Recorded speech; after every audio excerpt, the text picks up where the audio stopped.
Ashwavega news ಬ್ಲಾಸ್ಟಿಗೆ ಸ್ವಾಗತ. ನಾನು ಪ್ರಭುದೇ. ಮೊದಲಿಗೆ ಕ್ಷಣದ ಹೆಡ್ಲೈನ್ಸ್.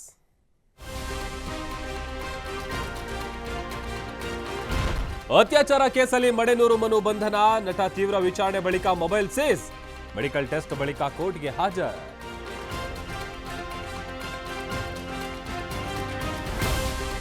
ಸಿಎಂ ಸೂಚನೆ ಬೆನ್ನಲ್ಲೇ ಒತ್ತುವರಿ ತೆರವಿಗೆ ಸಿದ್ಧತೆ. ಆಪರೇಷನ್ ಬುಲ್ಡೋಸರ್ಗೆ ಅಧಿಕಾರಿಗಳಿಂದ ಮಾರ್ಕ್.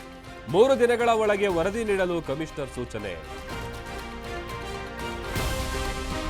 ರಣ್ಯಾರಾವ್ ಕೇಸ್ ಸಂಬಂಧ ಇಡಿ ದಾಖಲೆ ಸಂಗ್ರಹ. ಪರಮೇಶ್ವರ್ ಗಿಫ್ಟ್ ಕೊಟ್ಟಿರಬಹುದು ಎಂದ ಡಿಸಿಎಂ. ಹಣದ ವಹಿವಾಟು ಪ್ರಶ್ನಿಸಿದ ಕೇಸರಿ ಪಡೆ. ಕೈಪಡೆ ವಿರುದ್ಧದ ಹೋರಾಟದಲ್ಲೂ ಒಗ್ಗಟ್ಟಿಲ್ಲ. ಮಳೆ ಹಾನಿ ವೀಕ್ಷಣೆ ಸಮಯದಲ್ಲೂ ಪ್ರತ್ಯೇಕ ಪ್ರೊಟೆಸ್ಟ್. ಕೇಂದ್ರಕ್ಕೆ ಮಾತ್ರ ಸೀಮಿತವಾಯಿತಾ ಮೈತ್ರಿ. ಪಾಕ್ ಉಗ್ರವಾದ ಬಯಲು ಮಾಡಲು ತಂತ್ರ.